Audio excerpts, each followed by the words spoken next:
Hello guys, नमस्कार आप लोगों को। हम लोग पिछले क्लास में देखे थे या देख रहे थे एप्लीकेशन ऑफ इलेक्ट्रोकेमिकल सीरीज, वैद्युत रासायनिक श्रेणी के अनुप्रयोग। 2 क्लास उसमें देखे थे हम लोग, जिसमें 5-5 कैरेक्टर टोटल हम लोग 10 कैरेक्टर देख चुके थे, 10 एप्लीकेशन। उसके बाद उस 10 एप्लीकेशन के बाद कुछ और एप्लीकेशन बोले थे पिछले क्लास में कि कुछ और बचा हुआ है, उसको भी हम लोग देख लेते हैं। अब तब फिर हम लोग लौटेंगे नर्न्स्ट के इक्वेशन पर, तो उसको देख करके चैप्टर को क्लोज करेंगे। तो हम लोग स्टार्ट करते हैं। कुछ कैरेक्टर यहाँ पर हमको कुछ एप्लीकेशन बचा हुआ है, 2-3 ठो, उसको देख लेते हैं। तो 11वां नंबर, डिटरमिनेशन ऑफ इलेक्ट्रोपॉजिटिव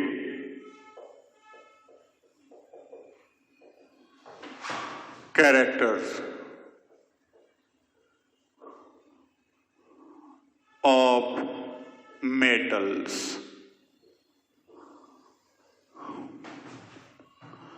धातुओं के विद्युत धनात्मक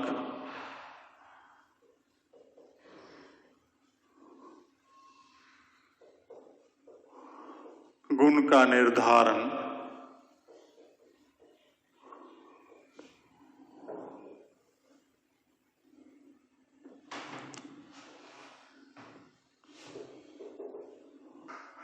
चूंकि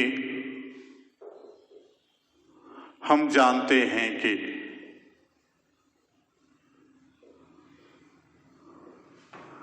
इलेक्ट्रॉन रिलीजिंग कैपेसिटी 1/SRP, अर्थात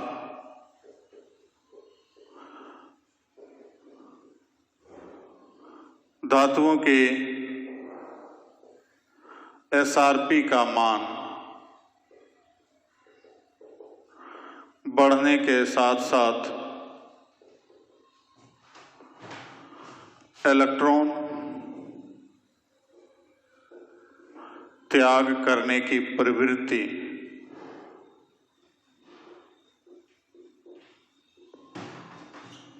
घटती जाती है।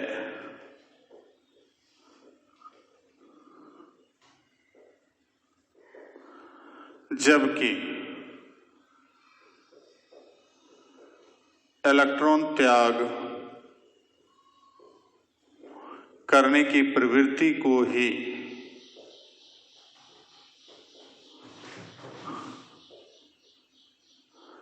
धातुओं का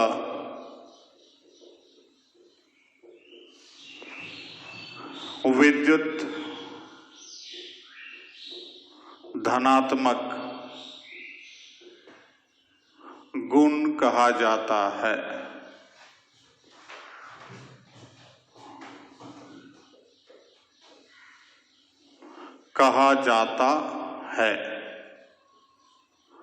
अतः SRP के आधार पर धातुओं के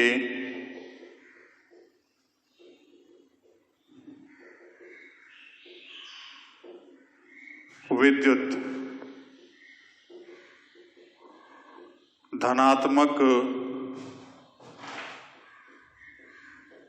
गुण का निर्धारण किया जा सकता है।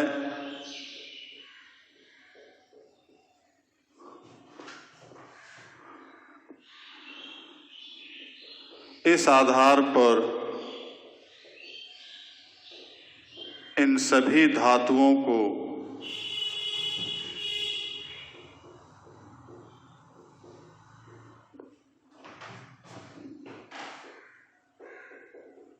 तीन भागों में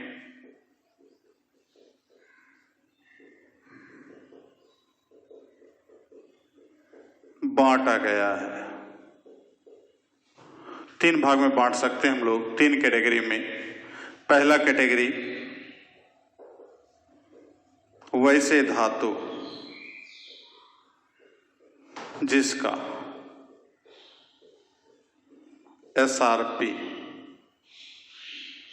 -2 से छोटा हो, वह अत्यधिक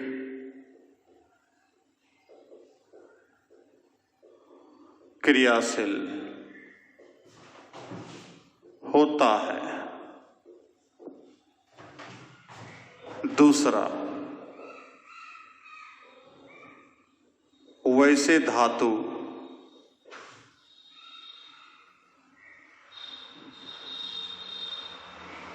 जिसका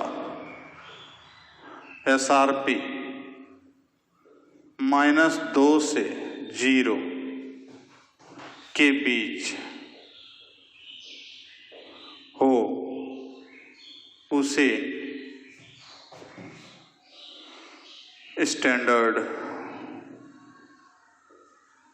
क्रियाशील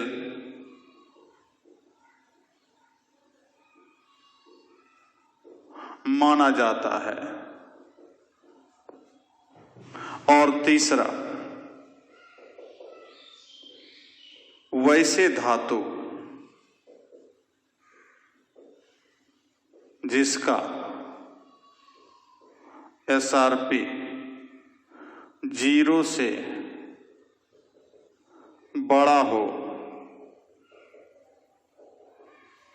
उसे कम क्रियाशील माना जाता है। ठीक है, तो इस प्रकार से आगे जो है कि हम लोग फिर से एक बार समझ लें कि हम लोग ये जान रहे हैं कि इलेक्ट्रॉन रिलीजिंग कैपेसिटी जो है SRP का उल्टा चलता है। SRP जिसका बड़ा होगा, इसको इलेक्ट्रॉन त्याग करने की क्षमता कम होगी, जो पीछे हम पढ़ चुके हैं। तो वैसे कंडीशन में इलेक्ट्रॉन त्याग करना, और इसी इलेक्ट्रॉन त्याग करने की प्रवृत्ति को ही हम लोग धातु का विद्युत धनात्मक गुण भी कहते हैं। इसका मतलब हुआ कि SRP के आधार पर इसके विद्युत धनात्मक गुण का निर्धारण कर सकते हैं। और इस कारण से आगे जो है कि इन सभी धातुओं को, जितना भी धातु है उसको 3 कैटेगरी में बांट दिया गया है। एक कैटेगरी है वैसे धातु जिसका SRP -2 से छोटा हो, तो लिथियम, सोडियम, पोटासियम वगैरह सब जो धातु है उसका जाकर के SRP का मान -2 से छोटा है, तो जिसके परिणाम स्वरूप वो अत्यधिक क्रियाशील धातु के श्रेणी में माना जाता है। चाहे वो क्षारीय धातु हो या क्षारीय मृदा धातु हो, उसकी क्रियाशीलता अधिक होती है, कारण उसका SRP का मान -2 से काफी छोटा है। और जब छोटा रहेगा SRP तो इलेक्ट्रॉन रिलीजिंग कैपेसिटी अधिक होगा, इलेक्ट्रॉन त्याग करने की क्षमता अधिक होगा, तो आसानी पूर्वक इलेक्ट्रॉन को त्याग करता है और कहीं भी रिएक्शन में भाग लेने के लिए तैयार रहता है। दूसरा है वैसा धातु जिसका SRP का मान -2 से 0 के बीच हो। -2 से 0 के बीच, 0 तो हाइड्रोजन का होता है, तो हाइड्रोजन से ऊपर हो श्रेणी में, और मतलब -2 वाले से मतलब उसके बीच के कैटेगरी में, चाहे वो एल्युमिनियम हो, Zn हो, Sn हो, Pb हो, ये सब जो है एक स्टैंडर्ड क्रियाशील धातु माना जाता है। अर्थात जाकर के जो है कि ठीक ठाक चलेगा, एक्टिविटी उसकी अच्छी रहती है कि वो भी रिएक्शन करता है। सोडियम पोटासियम की तरह तो नहीं करेगा, लेकिन उसके मतलब जाकर के कह सकते हैं हम लोग उसके तुलना में थोड़ा सा कम करेगा। अब वैसा धातु जिसका SRP 0 से बड़ा हो, मतलब पॉजिटिव में आ गया, वो तो नेगेटिव में था, छोटा तो 0 से छोटा मतलब नेगेटिव, तो पॉजिटिव में जितना का SRP है वो सब जो है अत्यधिक क्रियाशील नहीं हो करके एकदम काफी कम क्रियाशील है। जैसे जैसे SRP और छोटा होते जाता है उसकी क्रियाशीलता और घटती जाती है, और वो इनर्ट मेटल या नोबल मेटल के रूप में, मतलब उत्कृष्ट धातु के रूप में माना जाता है। प्लेटिनम हो, इरेडियम हो, सोना हो, ये सब काफी कम क्रियाशील धातु है। तो उसका रीजन क्या है? उसका SRP का मान काफी अधिक है, जिसके परिणाम स्वरूप उसका इलेक्ट्रॉन त्याग करने की क्षमता सबसे कम है। तो इसलिए जाके धातु होते हुए भी उसमें इलेक्ट्रॉन त्याग करने की क्षमता है, लेकिन उतनी नहीं है जितना कि अदर धातु का है। तो इस प्रकार से धात्विक जो यहाँ पर हम लोग देखें विद्युत धनात्मक कैरेक्टर धातु का, उसका निर्धारण हम एसआरपी के सहायता से कर सकते हैं। अब इसको लिख लीजिए।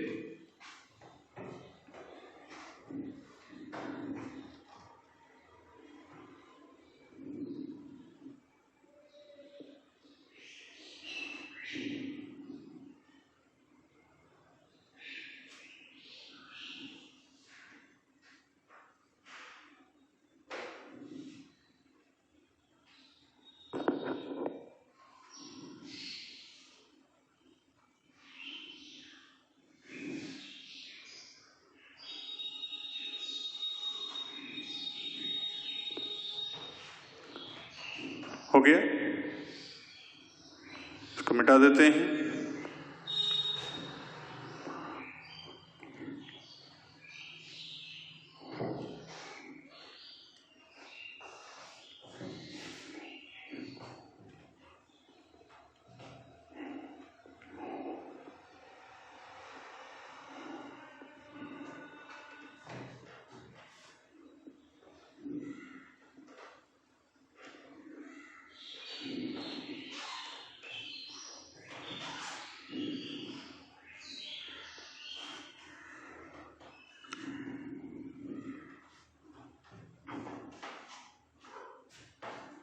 बारहवां नंबर,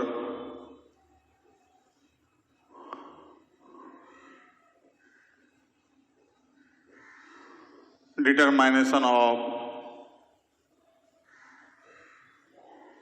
corrosion character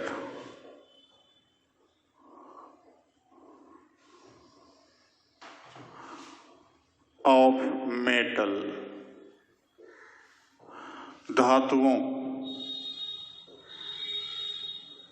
के क्षय होने के गुण का निर्धारण।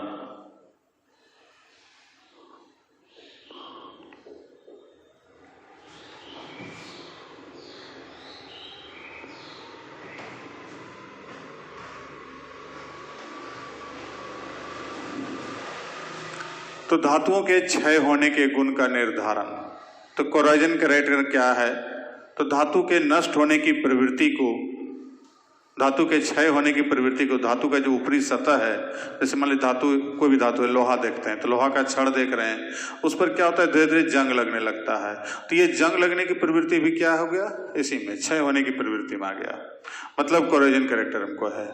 तो इस प्रकार से आके कोई भी धातु में इस तरह का कैरेक्टर यदि पाया जाता है तो उसका निर्धारण भी हम लोग इसी एसआरपी के सहायता से कर सकते हैं, इलेक्ट्रोकेमिकल सीरीज के सहायता से कर सकते हैं कि कौन अधिक क्रियाशील है, किसका क्षय अधिक होगा, किसका कम होगा। तो उसके लिए यहाँ पर तो हम लोग कह सकते हैं किसी धातु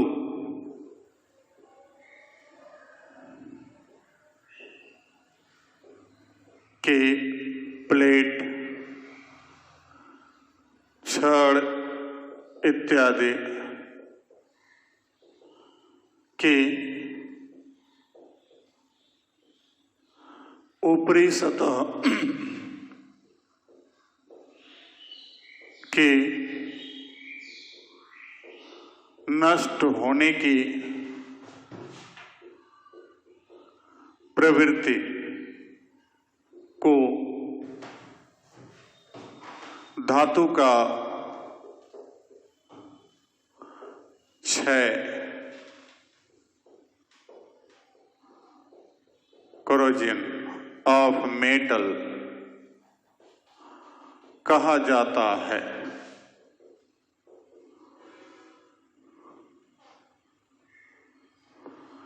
एग्जाम्पल के लिए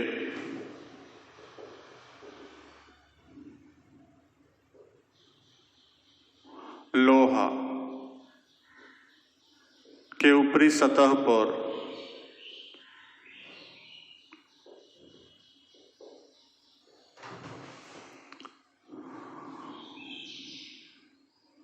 हवा तथा नमी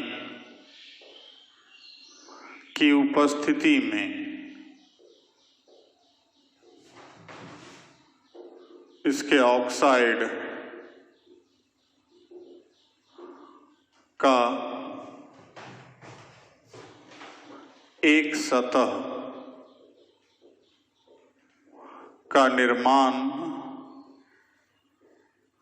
हो जाता है।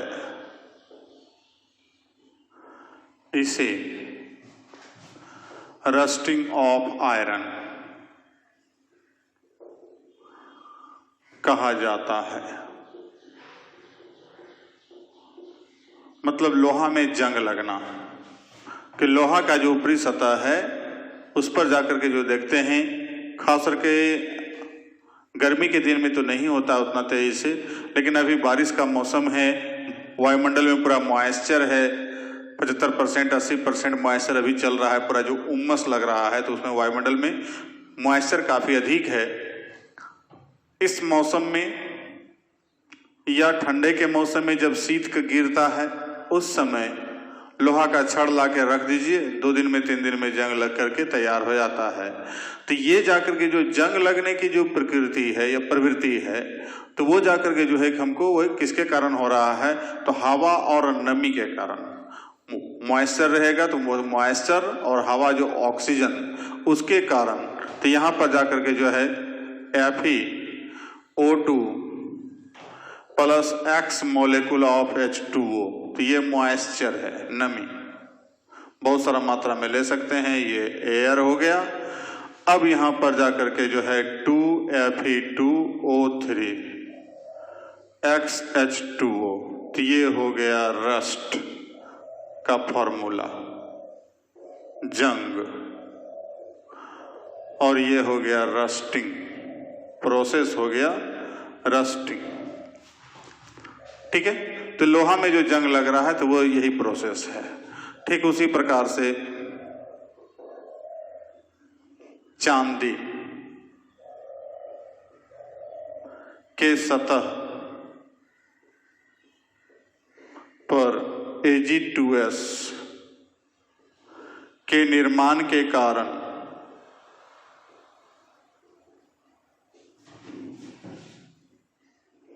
उसका चमक नष्ट हो जाता है।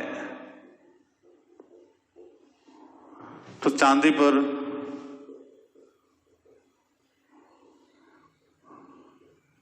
Ag2S ये जो है कहां से आया, तो पॉल्यूशन से, पॉल्यूशन इन एयर, वायुमंडल में या हवा में जो प्रदूषण है, तो प्रदूषित हवा के कारण चांदी का बना हुआ कोई भी सामान, चाहे चांदी का थाली हो, चांदी का बना हुआ मछली हो, चांदी का बना हुआ जेवर जेवरात हो, शुरू में जब जो चमक रहता है उसमें बनाने के मैन्युफैक्चरिंग के टाइम में, वो चमक कुछ दिन के बाद धूमिल होने लगता है।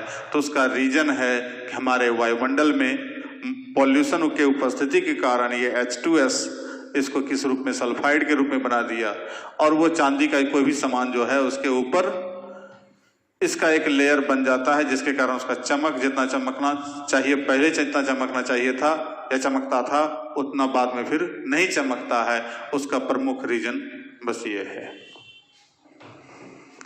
लिख लीजिए इसको।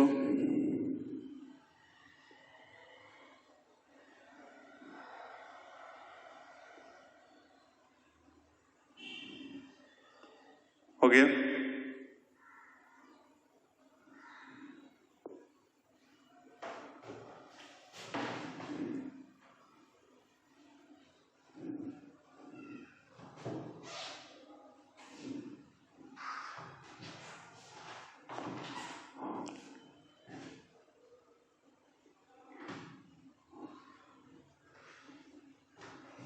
तीसरा और है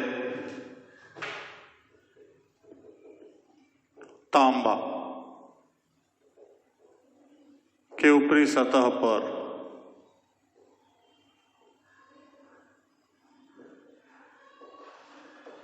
वायु में उपस्थित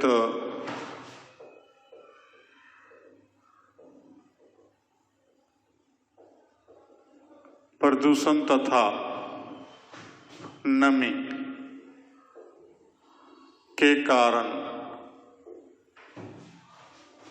हरा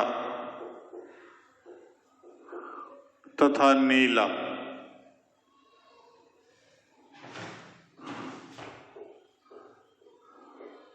धब्बा पड़ जाता है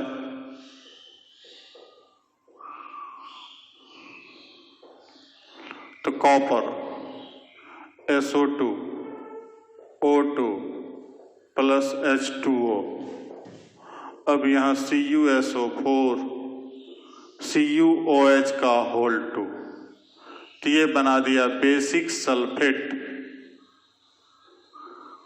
of copper. CO2 plus O2 plus H2O CuCO3 CuOH का होल 2, तो बेसिक कार्बोनेट ऑफ कॉपर। तो इस प्रकार से हम लोग देखते हैं कि तांबा का कोई भी चीज बर्तन है या कुछ भी है, तांबा पीतल कांसा वगैरह सब कुछ भी है जो है जिसमें तांबा प्रेजेंट है, घर में अभी आप लोग प्रेजेंट हैं तो घर में बर्तन होगा कांसा या पीतल का, उसको भी निकाल के देख सकते हैं। जो यूजलेस है, बहुत दिन से यूज नहीं हुआ है, रखा हुआ है, तो उस पर हरा या नीला टाइप का धब्बा दिखाई पड़ेगा। इसके अलावा तार, बिजली के तार में भी कभी कभी जो बोलता है कि कार्बन लग गया है, तो वो कार्बन नहीं लगता है, यही लेयर के निर्माण के कारण विद्युत धारा प्रवाहित होने में बाधा उत्पन्न हो जाती है, जिसके परिणाम स्वरूप वो कहता है कार्बन लग गया, लेकिन वही कार्बन नहीं रहता, यही चीज रहता है प्रेजेंट। तो इस प्रकार का जो घटना जितना भी हो रहा है वो है कोरोजन, उसी का कोरोजन हम लोग कह रहे हैं कि क्षय हो रहा है वहां पर धातु का। तो ऐसा ऐसा ढेरों सारा एग्जाम्पल मिलता है, बहुत सारा धातु के साथ ऐसा समस्या है। तो वो जाकर के किस कारक के द्वारा प्रभावित हो रहा है उसको भी देख ले हम लोग। धातु का कोरोजन निम्नांकित कारकों के द्वारा प्रभावित होता है। एक तो तापक्रम,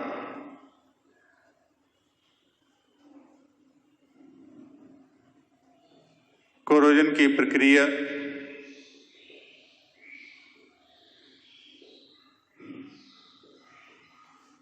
अपेक्षाकृत निम्न तापक्रम पर आसानी से संपन्न होता है।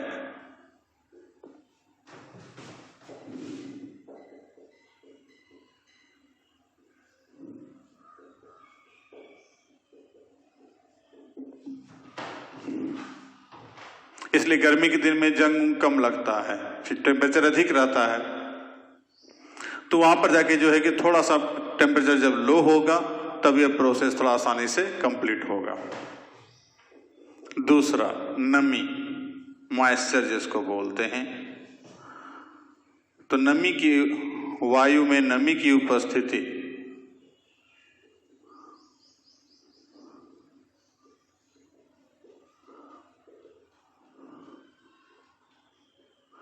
के कारण भी कोरोजन आसानी से होता है।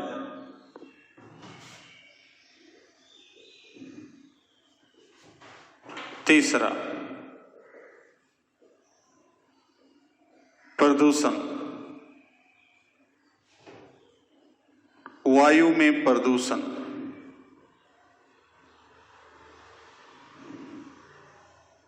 की वृद्धि के कारण भी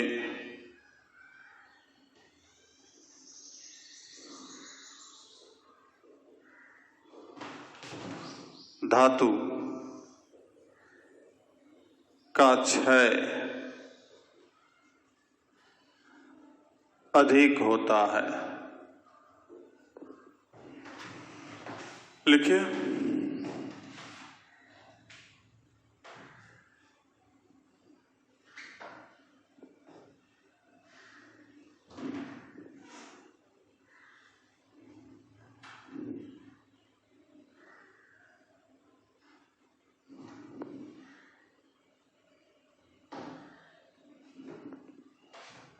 हो गया होगा।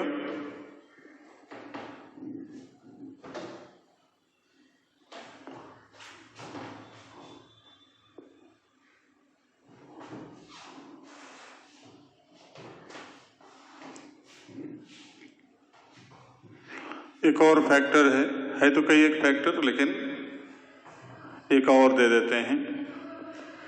चौथा नंबर SRP।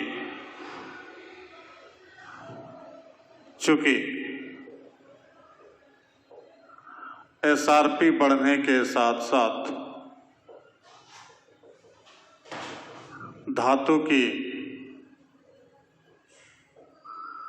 क्रियाशीलता घटती जाती है,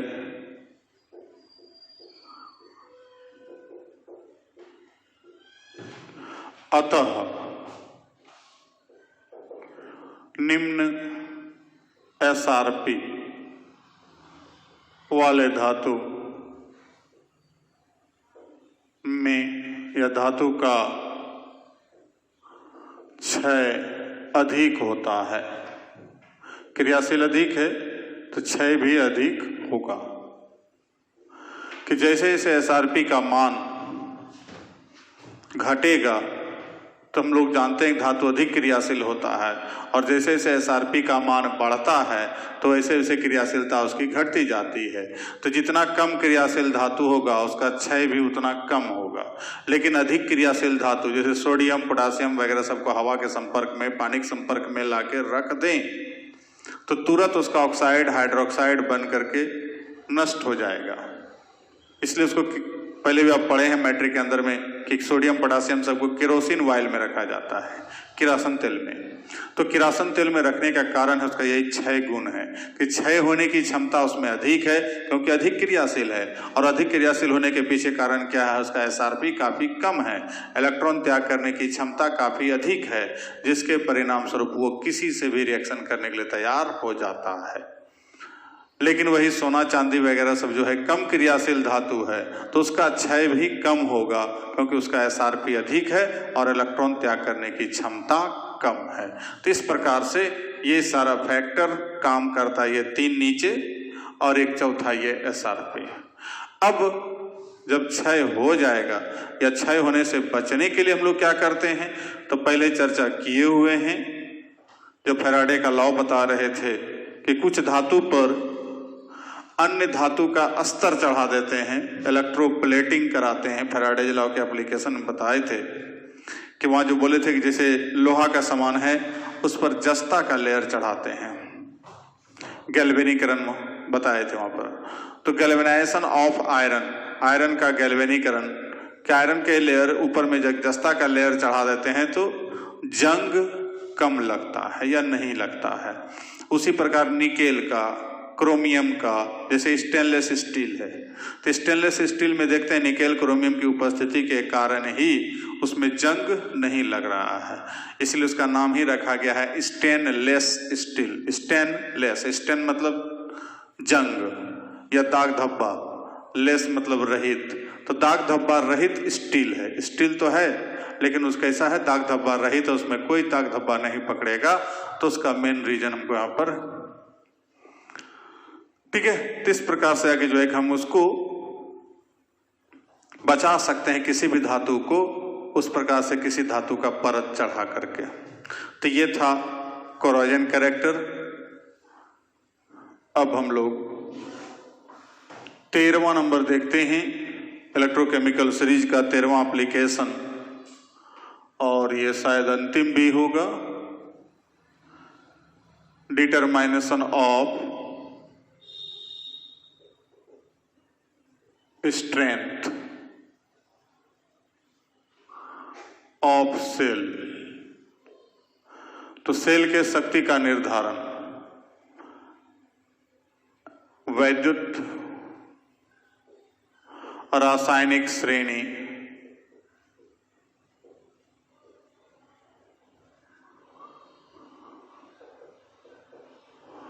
में उपस्थित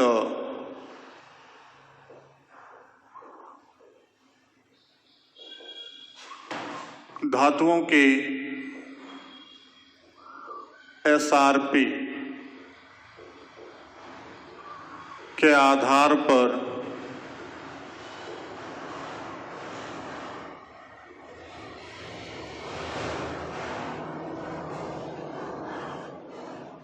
किसी सेल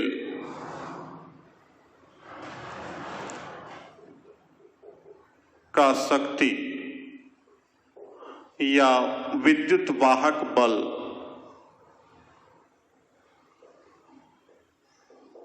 इलेक्ट्रोमोटिव फोर्स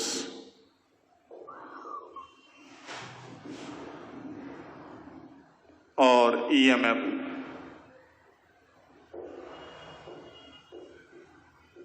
का निर्धारण किया जा सकता है।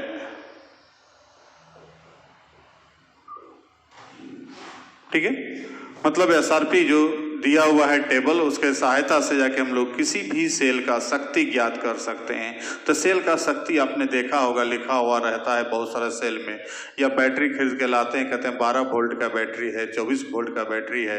तो ये 24 वोल्ट 12 वोल्ट यही क्या है? Electromotive force. या टॉर्च वाला सेल सब में देखिएगा तो 1.5 भी लिखा रहता है।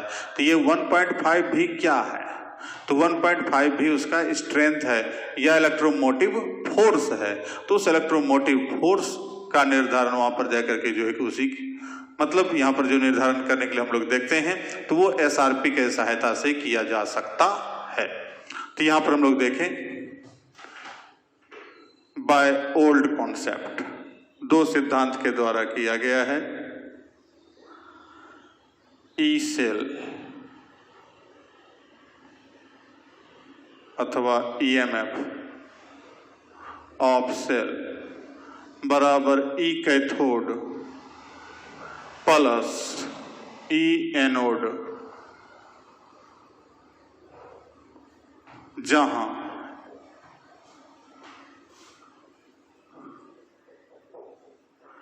ई कैथोड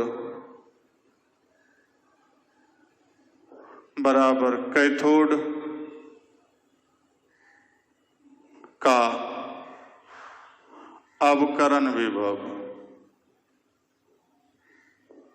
और ई एनोड एनोड का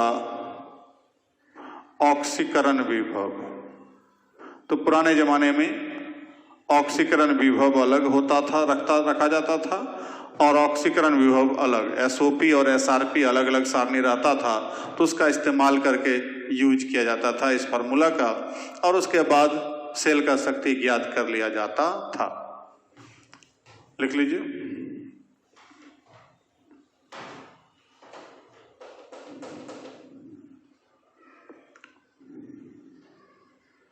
हो गया। अब हम लोग देखते हैं मॉडर्न कॉन्सेप्ट, बी नंबर।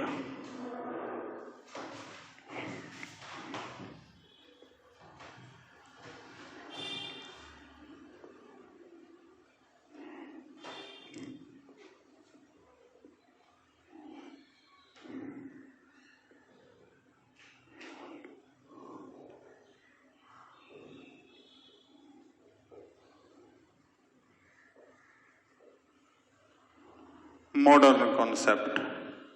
तो यहां पर E cell equal to E cathode minus E anode,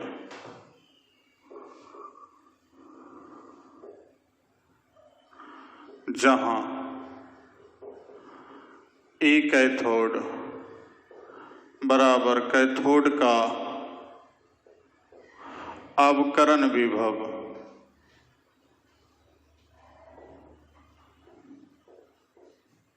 और ई एनोड भी वही होगा, दोनों को एक रूप में ले लिया गया है। एनोड का अवकरण विभव। तब बात बराबर है, हम लोग पीछे बताए थे, चर्चा किए थे कि ऑक्सीकरण विभव को अवकरण विभव में यदि चेंज करना है तो साइन चेंज कर देते, वही साइन वहाँ प्लस था, यहाँ क्या कर दिया माइनस। अब चूंकि वर्तमान में जो सारणी मिल रहा है वो सिर्फ अवकरण विभव का मिल रहा है, इसलिए अलग से फिर ऑक्सीकरण विभव का लफड़ा नहीं रहा, एक ही चीज यहाँ पर रखेंगे, बस खाली यहाँ साइन चेंज कर दिया। मानक स्थिति में तो स्टैंडर्ड कंडीशन में जो है कि इसी चीज को यदि लिखते हैं तो E naught cell equal to E naught cathode minus E naught anode, जहां E naught cathode equal to SRP of cathode और E naught anode SRP of anode. तो एनोड का SRP और कैथोड का SRP, दोनों का SRP यहां पर हम लोग फिक्स करके आराम से ज्ञात कर सकते हैं, ये नॉर्मल केस में और ये स्टैंडर्ड केस में। तो इस प्रकार से हम लोग सेल का शक्ति का निर्धारण भी SRP के सहायता से कर सकते हैं। अब इसके बाद ये एप्लीकेशन था इलेक्ट्रोकेमिकल सीरीज का। अब उसके बाद अगले क्लास में हम लोग मिलेंगे नर्न्स्ट के समीकरण के साथ, तब जाकर के जो है कि हमको किसी भी सवाल वाल बनाने का मौका मिलेगा। तो नेक्स्ट क्लास में मिलते हैं, तब तक के लिए थैंक यू।